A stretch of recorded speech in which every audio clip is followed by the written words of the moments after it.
And welcome back. I'm Stefan Hertel, co-founder of Revival Cycles, and as promised, we are back with another builder interview.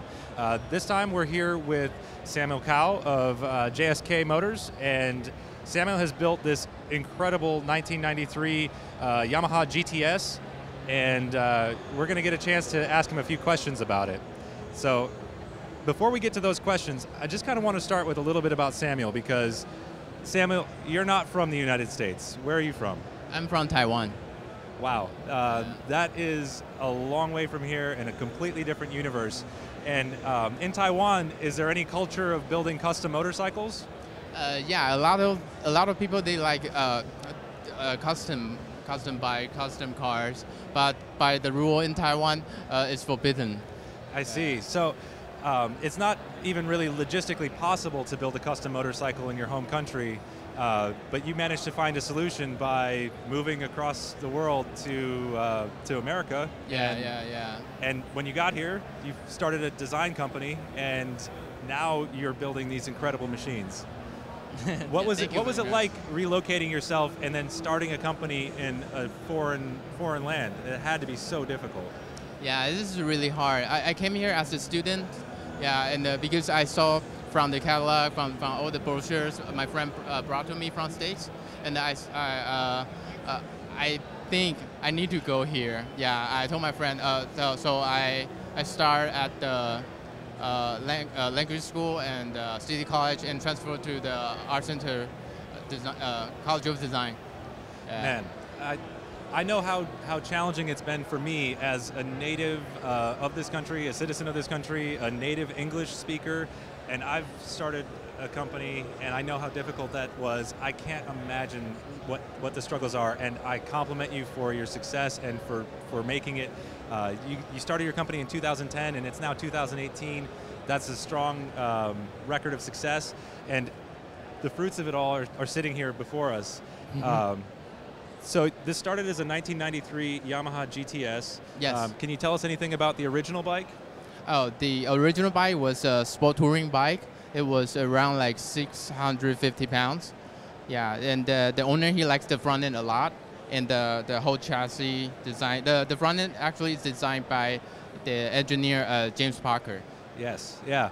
And it's worth noting for anyone who's not familiar with the Yamaha GTS or alternative front ends, the front suspension on this bike is completely different, and it represents a kind of massive technological achievement for a production motorcycle. It's very rare to find anything other than telescopic forks, but this was one of the very unusual production single-sided, hub-centric steering, crazy front end, which has some distinct performance advantages, but those performance advantages were kind of outweighed by the production costs, and it never really caught on, so it fell out of favor in about 1994.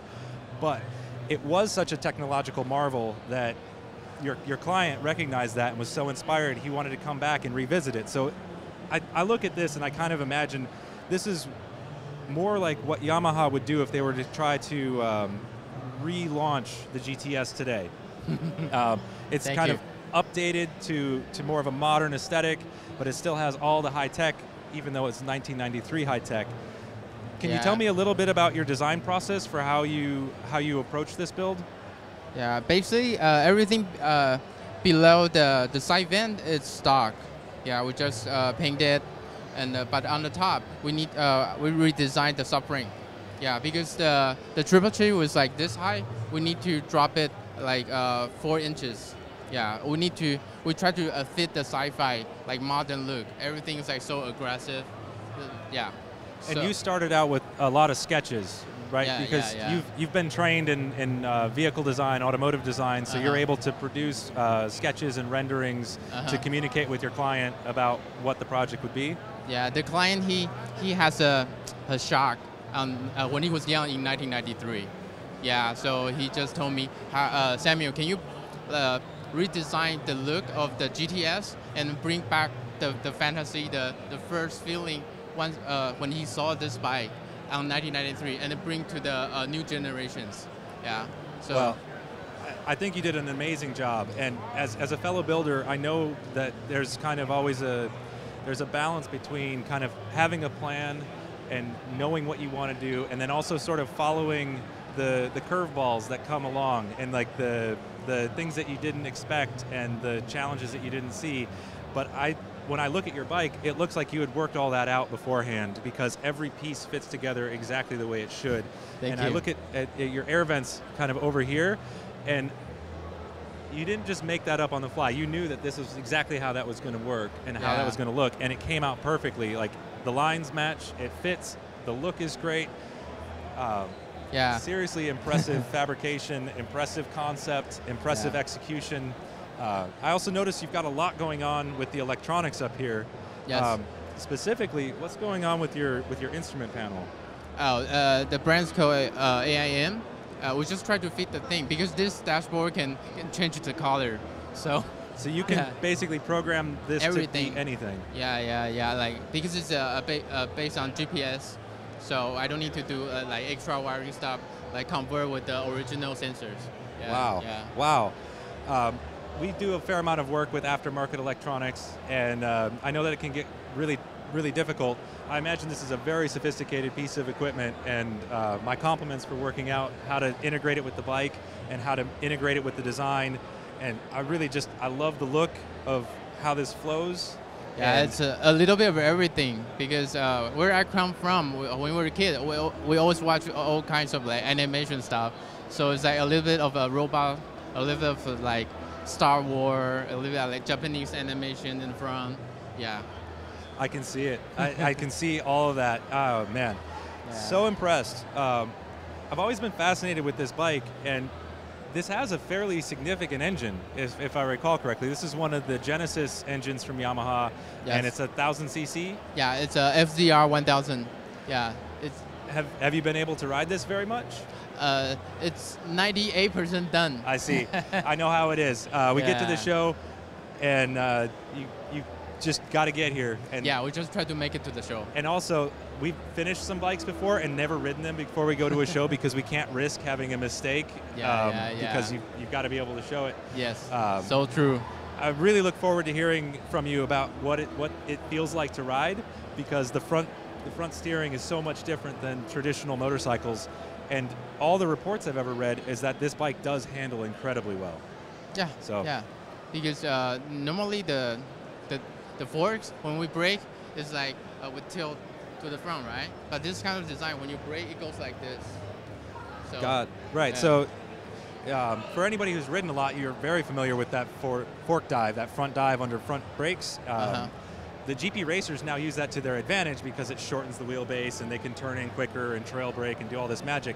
But before the telescopic fork had gotten to the development that it is now, there were limitations, and this type of a front end was solving those problems. Yeah. And even if it isn't going to be the next thing for production or the future of motorcycling, it is a very interesting concept, and it's something that can inspire other builders and just keep the world interesting. I think there's still a lot of potential on the design of the bike, on the engineer part of the bike. But on the 1993, maybe it's the cost, maybe it's like something.